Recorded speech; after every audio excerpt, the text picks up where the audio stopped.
Welcome, everybody, to another exciting episode of HomeKit Insider. You've got me, your host, as always, Andrew O'Hara, and I am riding once again solo this week. It's a little bit kind of just like a chill episode, I feel like. I hope everyone is like recuperating. The high of WWDC is wearing off. You know, this is a week later from Apple's big annual dev conference. Personally, I have been traveling so much. I was actually out in Cupertino for Dub, so that was amazing. As always, it is just always so cool to visit Apple's campus, to speak to so many developers that are hanging out there. It's just always such a great time, a great opportunity.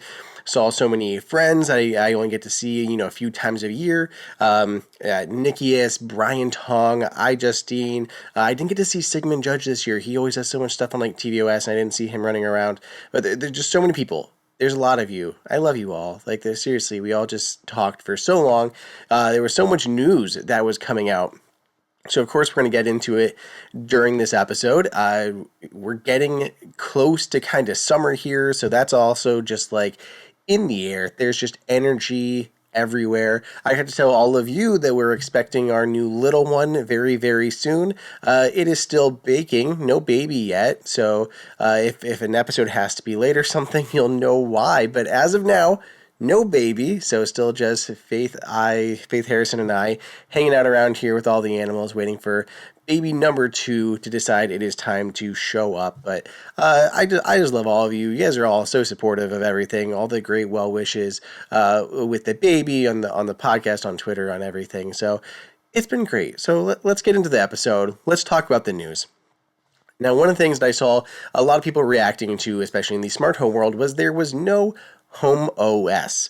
Right? Apple did not announce their new smart home operating system, and personally, I was not surprised. So I did want to kind of talk about that at the beginning of the episode. I know it's a little bit of a letdown that Apple didn't announce this, but based on what we know of homeOS thus far, it makes sense that it was not going to be there. I did not think it was going to be there unless Apple had like the hardware and stuff at the same time. What we know right now is that Apple is likely to not support third-party applications at the launch of its new smart home hub, the HomePad, whatever this thing is going to be. I hope that's not the name. I've heard many people refer to it as that, and I kind of hope it's not. I don't love HomePad. I don't know. Whatever name Apple comes up with, there's going to be no third-party apps at launch. So I think it would have been really, really tone deaf for Apple to stand up in front of a room full of developers and say, hey, check out my homeOS I've got here. You guys can't even touch it. Not for you, developers. I just think that would have come off terrible. So if there was no hardware to announce, homeOS was not going to be there. It just didn't make sense to show it off to developers that couldn't touch it.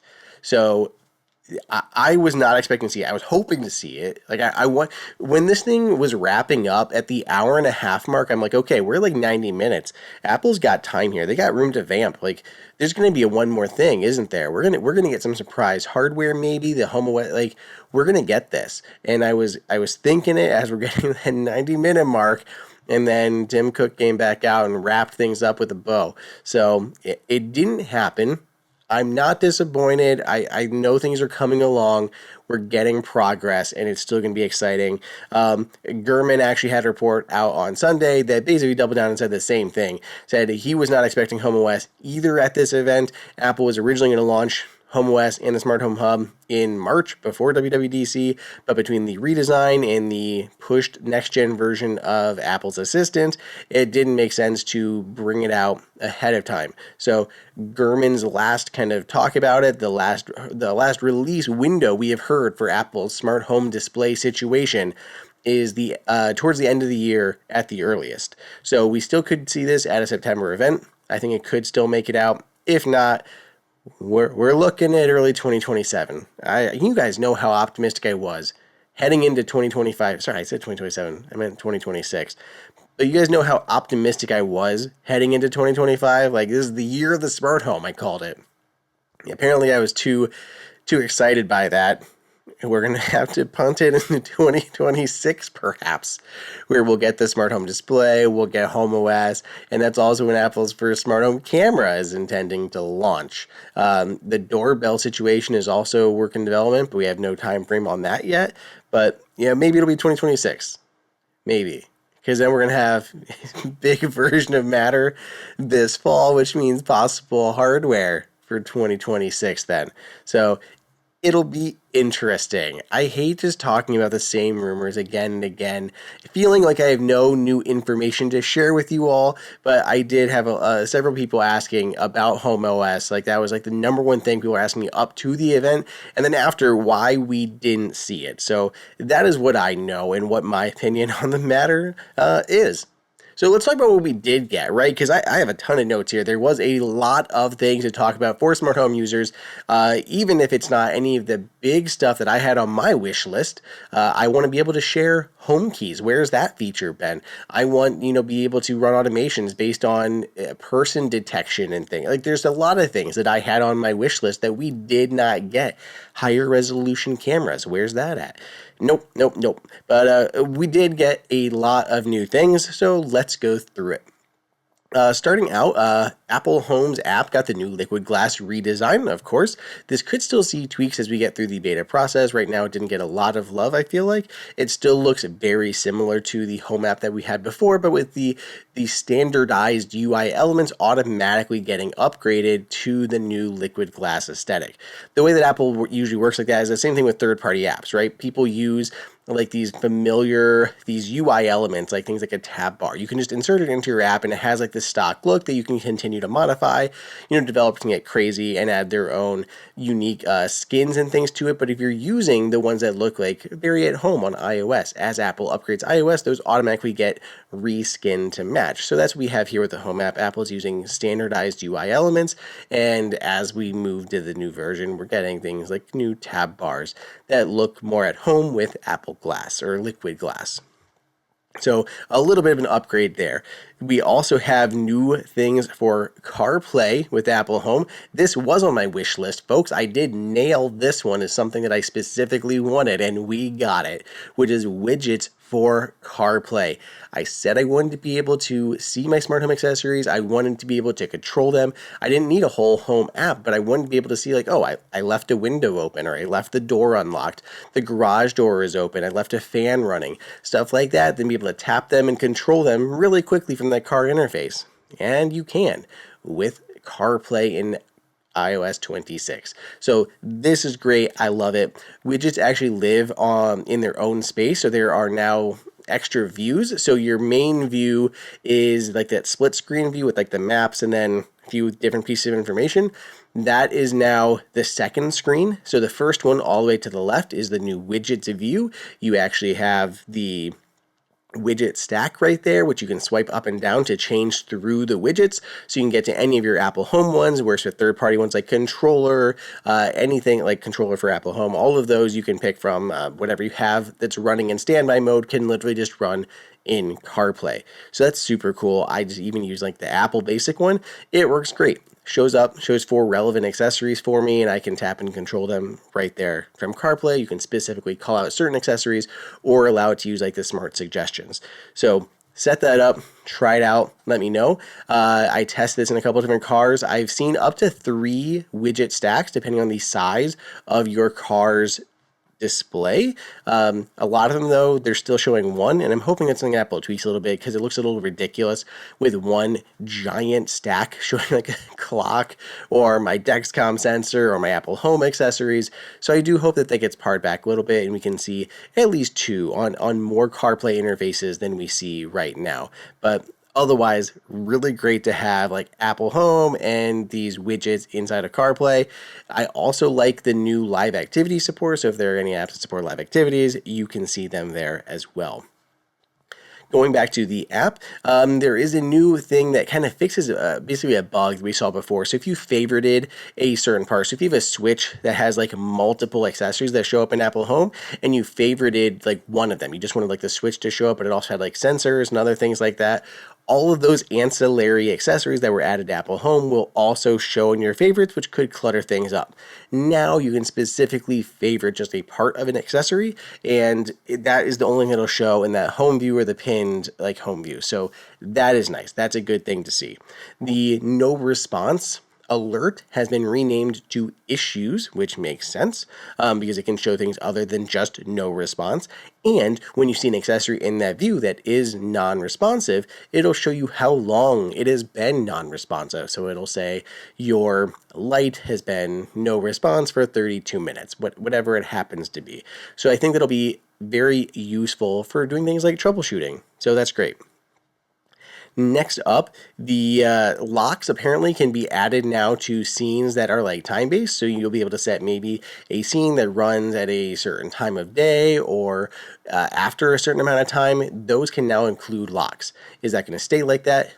Hopefully it does. Apple has historically required locks, just like other security accessories, to require like a manual yes, like an acknowledgement before they run. So any scenes that did that, it was always, people were trying to find workarounds to still run these automations without having to actually run them, like tapping a button to okay it each time. Like, do you want to run this scene? Yes, I do.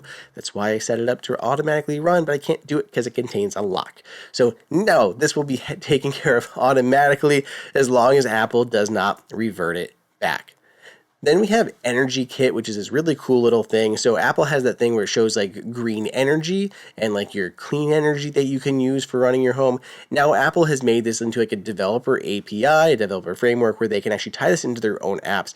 You might be able to see other things going, like this can turn on automations and like run a washing machine based on when you're running clean energy that it's learning from Apple Home.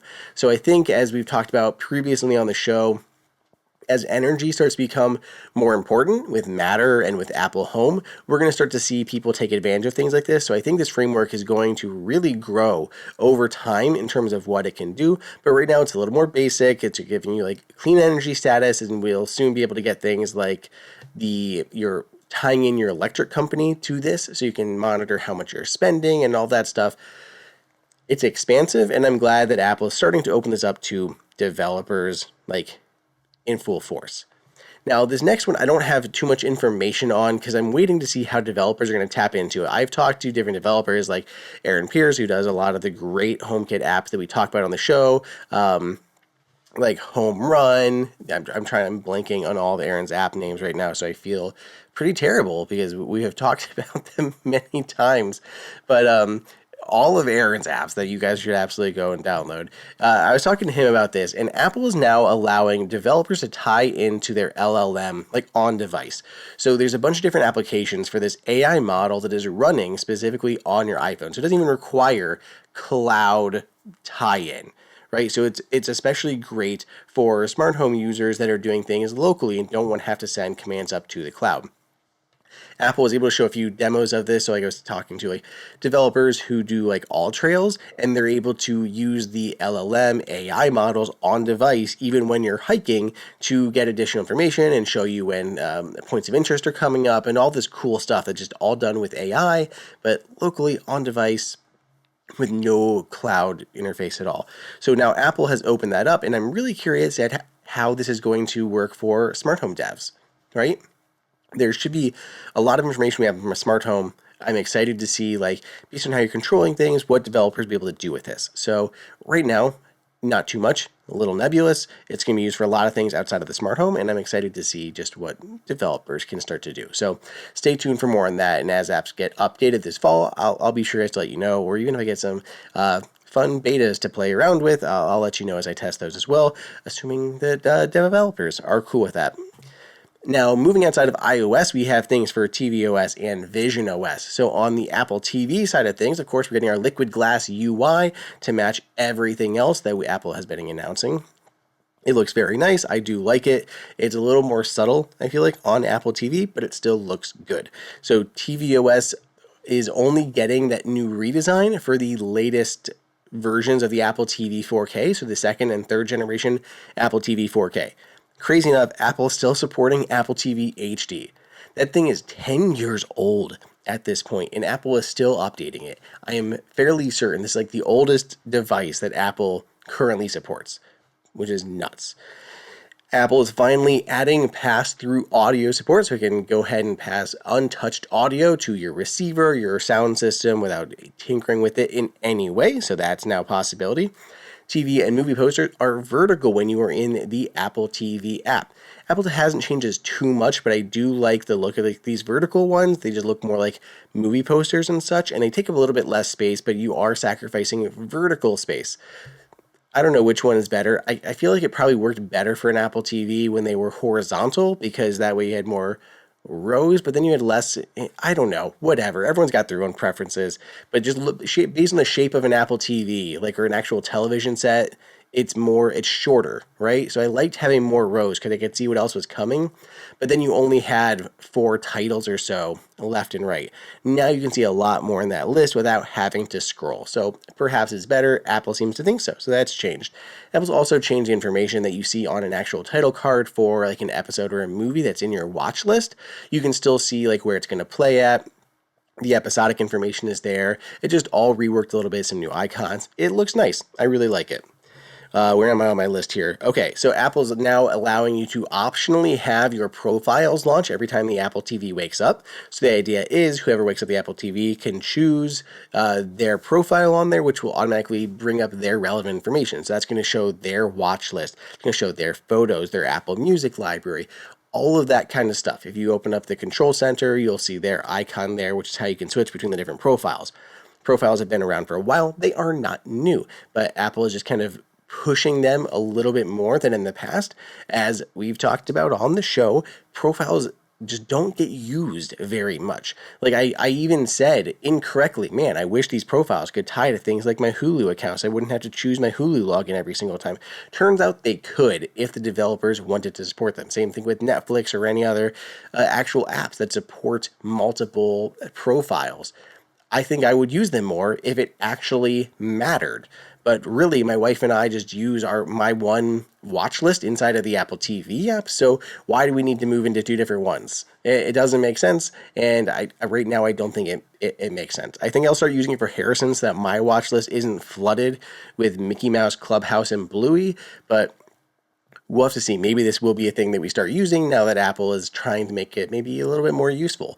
Personally, I feel like this could just be Apple pushing profiles to make them more useful ahead of Apple's smart home display, right? We're going to have profiles on that thing as well. And I think it would make sense the way Apple is kind of like making sure they are more obvious on Apple TV. That way they feel more familiar when we get to its shared tabletop smart display device that I'm not going to call the HomePad. We'll see. We have new Apple IDs can automatically log you into streaming apps. So this should make setting up a new Apple TV much easier. Apple is going to start syncing your login to your Apple profile. So when you go ahead and sign into your Apple TV, you don't just get like all of your apps downloaded and sign into your Apple ID, but you're also going to get those saved passcodes that were for all of your different streaming apps automatically entered too. So really, really helpful. Should set that up faster. Nobody wants to sign into 15 streaming apps, so I think this is going to be a fairly big deal. The music app, little bit of a redesign. It looks better. We also have the new karaoke sing type feature. Literally, when I did the first version of this that came out on last version of tvOS, I had made the thumbnail me holding my iPhone up as a microphone, just like, I don't know, it just felt natural, like kind of like as a joke to go along with it. And now Apple has literally just made that a feature. So you can now use your iPhone as a remote for your Apple TV. I tested this out and it works really well. There's a QR code that pops up on your Apple TV. You scan it and then you can have a little mute button on your iPhone so you can mute it or unmute it, start singing into the bottom of it or the top of it, and it amplifies your voice through your Apple TV.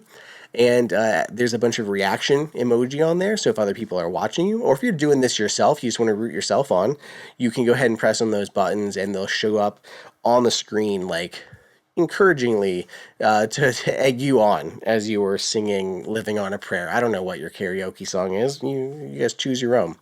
But I think it's really neat. That does only work on the latest Apple TV, though. I downloaded that on where I updated one of my older Apple TVs, and I'm like, why isn't this showing up here? And I couldn't figure it out. Yeah, it's just on the latest Apple TV 4K third generation. Apple even adds a shortcut automatically to your home screen, which literally does nothing more than push you into the singing tab of the new music app, but you can turn that off if you go into settings. So that is good. You don't have to have that icon there if you do not want it. Also in the music app, it'll translate lyrics for you, which is super handy. You can turn it off if you don't want it though, but I think it's useful. FaceTime, it can show call notifications, contact posters, live captions, which works in French, Japanese, Mandarin, German, Spanish, I believe. For audio as well, you can now permanently link an AirPlay speaker. It does not have to be a HomePod or a HomePod Mini. Now, any AirPlay speaker will work as a permanent destination for your Apple TV. You guys have been asking for this. I know, I have heard you ask for it. Now you can do it with the latest version of tvOS. There is granular control for screensavers. You can actually go into the settings and turn on or off the various aerial ones that you guys want or don't want. I think this is really cool. Like maybe you love all of them, but there's one that's like, man, I really don't like seeing, I don't know, pick a flyover location, the desert. You're just not into deserts, you're more into water. So you can turn those off specifically and leave the other ones on. But I actually like that they're really giving that granular control over those screensavers.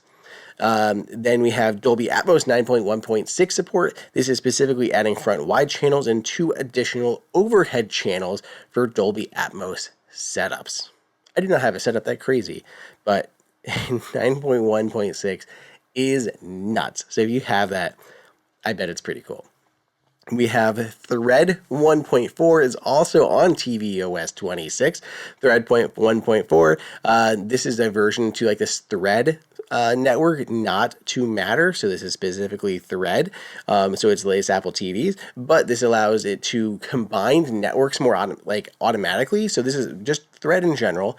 But right now, if you have a Samsung network and you're at your Apple Home network, maybe you have some Amazon stuff in there, whatever, they can all create their own Thread networks and exist at the same time on your home network. Now with Thread 1.4, those can all join together to create one more robust Thread network in your home. Just basically before there was not this credential sharing between Thread networks and it was causing issues. This solves them. Of course, everything's going to have to be updated to Thread 1.4, but Apple's doing their part by updating the Apple TV. I do not know if we're seeing the same update on iPhone, but that is more for kind of direct control, so I don't think it's as big of a deal. So this is great. I like it. I'm glad that Apple is adding the Thread support here. So we still want to talk about visionOS, a couple things there. I want to talk about the beta so far, how those have been going, and then things that are happening outside of WWDC. But with this whole baby coming up, one of the things that I like is being prepared and getting ahead of things and knowing where we're okay, if the baby comes on this day, what are we going to do? And having some plans in place to kind of get out in front of problems before they show up. So if the baby is coming a certain time, I don't got to panic. What are we going to do with this thing? What are we going to do with Harrison while we go deal with this thing? I like being ahead of things so that they don't become problems. Well, fortunately, our sponsor, they think very similarly. It's NordLayer. So this is going to be for anyone who is in a business. So business owners, your IT admins, and really just anyone who wants to be very security conscious, especially in and around their field of work. So what is NordLayer? It is a bunch of things kind of combined into one. It's a toggle-ready network security platform that is built for modern businesses and combines VPN, access control, and threat protection into one easy-to-use platform. You don't have to get a VPN, you don't have to worry about something else for access control, or even monitoring for virus and security threats, all those types of things. It just handles all of them in one solution, which I really like. That's already making things easier because you're not having to buy multiple products. It's just one thing that's going to handle it. I also love that there's no hardware. This is all done like remotely via software and everything. There's no hard setups, no hardware to deal with. It's just gets done and you can get started like literally within minutes. There is step-by-step onboarding and 24/7 support, so you can just call them up and, hey, I'm having some problems. Can you help me out? Like, I need to add a new user. I can't figure it out. What do I got to do? 24/7 support is going to help you with all of that stuff. It'll work with everything that you have now, basically, and it works with all major platforms. So you can add users, features, servers with just a few clicks to make it really easy to scale. So just like other sponsors we have on the show, it's one of those things that can work for a small business, but grow as your business grows. You can easily scale it up as you do, because I know you're going to be successful, and NordLayer will definitely help you out however it can with that. So for business owners, like, why are you guys going to love it? So easy stuff right now. Toggle ready solutions, like literally just connect it, work, single platform, does all these things for you. Built on standards of NordVPN, which is like obviously big famous out there in the public space. Powered by NordLynx VPN protocol based on WireGuard. So a lot of really good, strong security being built on this stuff. Based on zero trust, meaning people don't have access to things they don't need to have access to, which is just, I think, makes sense. You're immediately going to save yourself a lot of hassles by not allowing people to have access to things they shouldn't be having access to. And it just works across everything. You got Windows users, you got Mac users, you got Android users, you got iPhone users. It'll handle all of that stuff. Even Linux users in there in the mix, it can handle all those too. So it's going to help your business meet those compliance and security standards at the same time. So IT admins, right?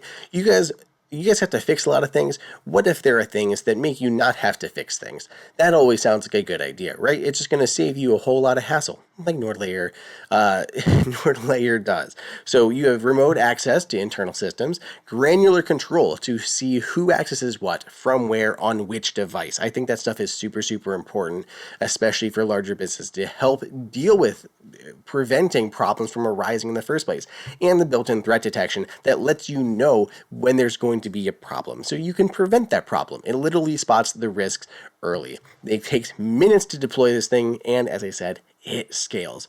There is a lot to love here. There is a lot of benefit to this that I cannot even all get into in this little mid-roll ad spot here. But here's what you guys can do. You guys go learn more. There's links in the show notes. Right now, you can get up to 22% off NordLayer yearly plans, plus 10% off on top of that with the coupon code HomeKit10. So it's HomeKit-10.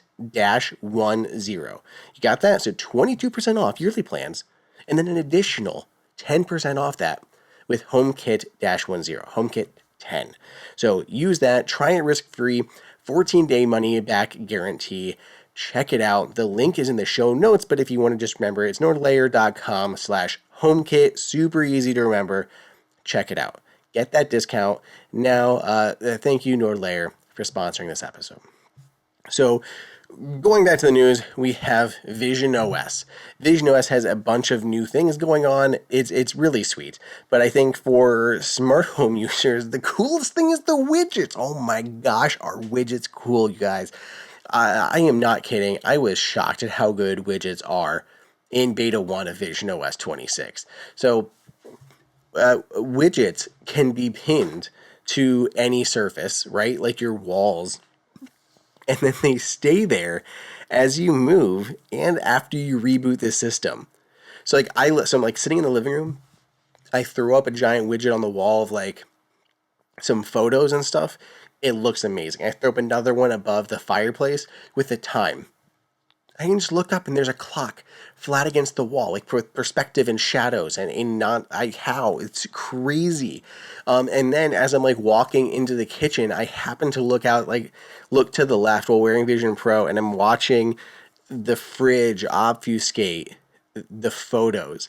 Like there's literally like this depth blocking. Like I know there is a term like occlusion or whatever that Apple has for the foreground items to block the widgets, but that's really what happens, just like if it was actually on the wall. So as I'm like changing rooms, the widgets are staying where they are and being blocked out by other walls. It is so cool. It's really cool. As far as smart home uses go, you can use these with Apple Home. Now, right now in beta 1, I did not see an actual Apple Home widget thing, which makes sense because heck, homeOS or Apple Home Apple Home app isn't even native on visionOS yet, but it is there. So I'm hoping that Apple does add actual native Apple Home toggles to this, but that's okay. Developers are already working on it. I've already seen developers adding, like literally quickly making up home apps and then making little simple controls. So you could literally put this on top of your like thermostat or something, you look at your thermostat and turn off your HVAC system. Like how cool is that? It is so amazingly cool. I am really excited by this, and I think there's going to be a ton of applications. The original LITE, literally Chad, but he says that like on Twitter, he's like, now that visionOS supports persistent windows and widgets across app launches, I just put together this HomeKit app that allows me to control the AC unit just by looking at it. And he shows like his window HVAC unit, just put a little control there that shows the actual temperature, and he can look at it and control it. That is super cool, and I'm very excited to see what third-party devs are going to do with this when we get to the launch of visionOS. I think this is really fun. I think widgets are going to be huge, and I'm really excited. Like I could literally put like a button on my desk and do stuff with it and tie it into shortcuts, automations, the smart home, all sorts of different things. So this is another one that Apple's like laying the framework for and then allowing developers to take and run. There are HomeKit apps on Vision Pro, and we're going to see more of them now that we have support for widgets. So I'm pretty cool about that. One thing I did see people say like, oh, can you just use Apple Assistant, like just do it by voice or whatever? Sure, you could, but also I don't use Apple Assistant for everything. Like there are so many times where I just want to use a keyboard or like a physical button or like widget in a control center, something that's quicker and easier. And then sometimes I just don't want to deal with Apple Assistant right now, especially until we get like the next gen version of Apple Assistant. Sometimes it's just easier, especially maybe if you have like multiple accessories you want to control. I don't want to have to send out 3 different voice commands because I can only ask Apple's Assistant to do one at a time. So I definitely think this has its place. Then the only downside on visionOS I just wanted to make sure I mention, because I keep calling it out, is RoboVac. Still not supported. They still show in the Home app, but you cannot use them. You can build them into scenes, I believe. But yeah, you can't do anything with these yet. They just show up. They don't say unsupported. They're just like half built for visionOS. So I'll be keeping an eye on that, and I hope that we actually get full support for robotic vacuum cleaners by the time the visionOS 26 launches this fall. Now, people have been asking how the betas have been so far. They're betas. The beta 1 especially, it's honestly not bad. The biggest thing probably is battery life issues, which is completely to be expected and not a surprise at all in any way. So I think Apple is going to continue to really work on these, refine them, and hone them. We've heard a lot of Apple interviews in this past week with multiple outlets. Joanne Stern really pressed them on it. iJustine asked Craig about it, like, what's going on? Where is it? He says things were working internally, but it was not where they wanted to be externally. They truly believe the next gen version of Siri would have been here, and it never happened, at least in the time frame that they wanted. And as soon as they realized that, they made that announcement that it was going to be delayed. The last we heard was that Apple is looking for a spring of 2026 to be their new launch window, and I believe it. So it looks like it'll be visionOS 26.4 if Apple's current timeline lines up. Otherwise, I don't have too much to report on the betas. Everything else is working is pretty much as expected. I think we're just going to see a lot of UI refinements and tweaking and bugs being squashed by the time that we actually like work our way through the cycle. But it's a beta. It's working very well for me. I have no complaints. Nothing unusual out of the ordinary. So yeah, we'll keep testing, and we're going to get closer and closer to this fall. So if you guys want to know more about all these things, I do have a whole video up on tvOS and CarPlay. Both of those are live. I can link them in the show notes for you guys if you guys really want to get deep dives into these and see what they look like in real life and first person point of view and everything. So please check those out if you're at all interested. Well, there are things that happened in the world outside of WWDC and Apple's new updates, but frankly, it's very small. Like literally, this whole episode was built around all of Apple's dum-dum announcements because there's very little going on outside of that. There's only one piece of real smart home news that I saw, which was that Aara has a new product to launch, and it's not even here in the US. So it wasn't even something that I am currently testing or playing around with, but it is the Aara G100 camera This is the second outdoor camera for Aara. The other one is the G5 Pro. I believe G5 Pro, G50, G5.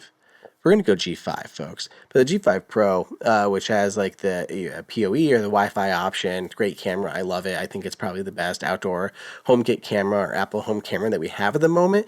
2.5K, works with Apple HomeKit Secure Video for storage there, but you could also go to like an SD card. You can go to a NAS server, all this sorts of crazy stuff. So it's a fantastic camera. And this is kind of like a smaller version of that. It's just a round face. It comes in white or black, big camera there on the front, and it has a built-in spotlight and siren. It is outdoors, so it's weatherproof and everything. Nothing crazy about this. This was first shown off at CES, and it has launched in China, and we'll see if we get a US release for this guy anytime soon. That is it. That is the news. That is what I had. That is what I've been able to find. Obviously, I've been heads down going through betas, but that's kind of all that I've seen actually launching this week. Everyone seems to be quiet, waiting to see what announcements Apple had. So I'm hoping things pick up this week, which I do believe that they will. So outside of that, I did want to go a little bit hands-on with another new product that I have been testing out for the last couple of weeks, and that is the Govee Outdoor Post Light Lamp. So this is a Matter-enabled lamp, and it is, the first thing that I will say, it is big. It is huge.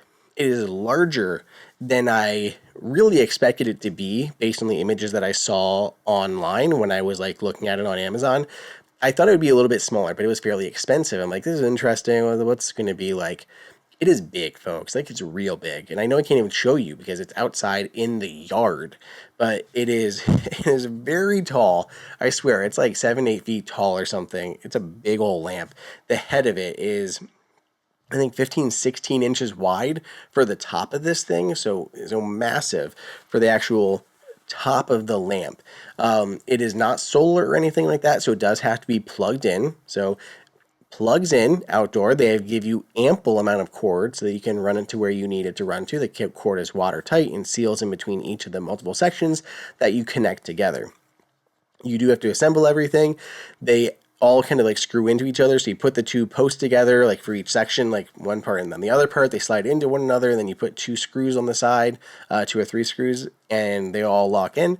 Once I get everything assembled, which took probably about 20-30 minutes for me to get put together, basically good to go. It felt very, very stable, secure, really tall and large. And you have 3 different kind of mounting options depending on what you want to do. So if you're putting this onto a deck, you can actually bolt it straight down. There are 4 big old bolts that you can use to drill this into your deck or into cement, whatever you happen to have, to hold it securely in place. Your alternative is to use a water bag. So it comes with a big old U-shaped water bag. You fill that up with water. You could even do sand, and that'll go over top of the 2 like X like stand that it comes with, or plus signs, plus like 2 pieces are black, right? It's like an X on the bottom. So that'll cover up the legs of it to hold it stable, which is what I have currently been using. Your third option is to use these gigantic U-shaped spikes that'll go into the ground. So if you're putting it into the lawn, you can use these, and these are seriously, again, like 15-16 inches long. Like they're really long, so they're going to go really deep into the ground, which is going to be important because this thing is big enough that if you have a lot of wind, it needs to be fairly strong in holding it in place. The thing that I really like about it is that it's more or less mobile if you're not bolting it down. So like I'm able to move this around our little patio area, which I think is really useful. So for me, I would legitimately put this into the yard if we're hanging out in the yard and keep like the string lights over the patio area and this in the yard for additional lighting going on. I really like that aspect of it, that I could kind of move it around if it's not permanently locked into place. So I do like that. There are 2 different sets of lights on this thing. There's a set of white lights that are more or less downward facing, or they're kind of like work lights, focus lights, or just typical like white lights.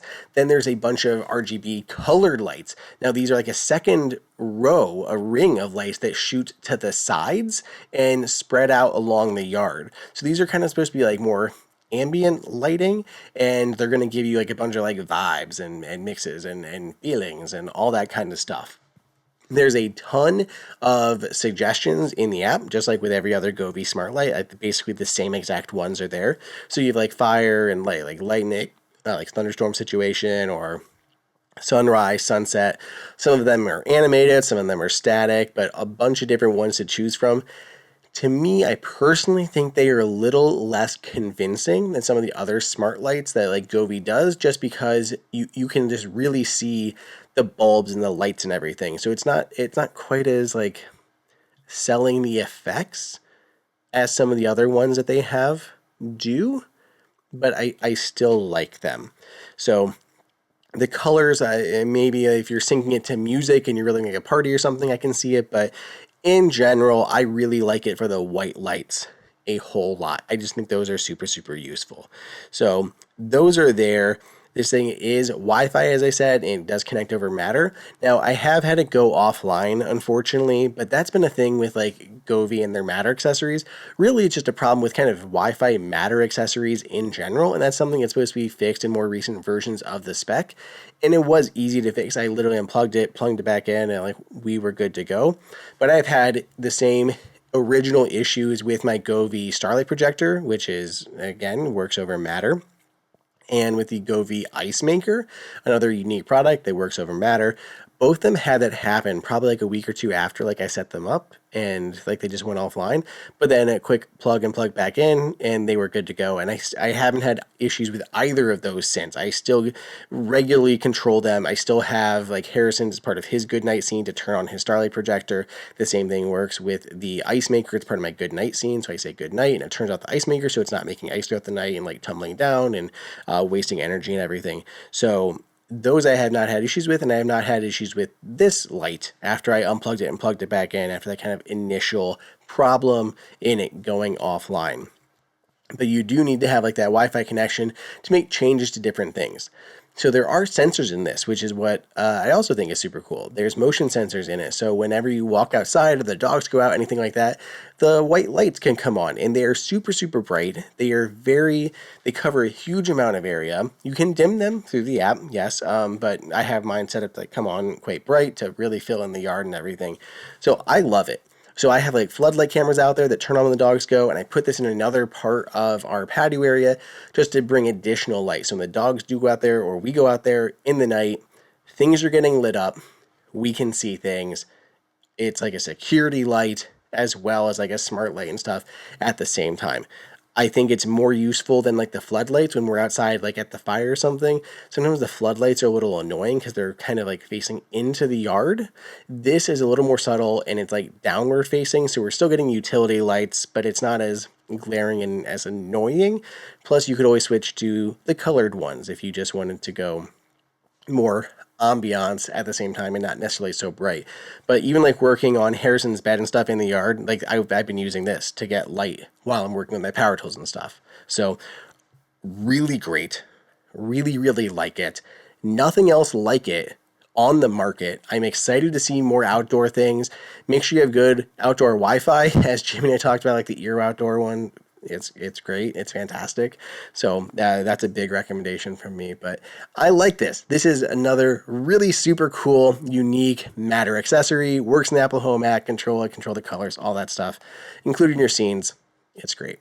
So if you guys want to check that out, I put a link for the show notes. I've also put my smart home roundups for iOS 26 and all those things for tvOS, CarPlay. All of that is also down there in the show notes, so check it out. Thank you to NordLayer for sponsoring the episode. I hope everyone enjoyed it, a little bit chill, more relaxed. Thank you guys so much for freaking everything, for the baby well wishes, for support at DubDub, all of those things. So I feel like I'm home. This is comforting to get here and sit to talk to you guys. I hope you guys have an amazing week. I hope all of your work weeks or your vacations or whatever you've got going on go spectacularly well. I will see you guys in another week. In the meantime, just keep paying me visits over the YouTube channel for Apple Insider, so youtube.com/Apple Insider. If you want to watch the video version of this podcast and see my smiling face, you can see over at youtube.com/HomeKit Insider. Please give the podcast a great review on any of your podcast players. 5, 10, 100 stars would be very welcomed. Stay tuned. We have a lot more fun guests coming in future episodes. I don't want to tease anything too much until schedules are nailed down, but as always, I'm very excited for some of the guests that are coming on. So I hope you guys want to stay tuned for that. Otherwise, we'll see you guys next week. Peace.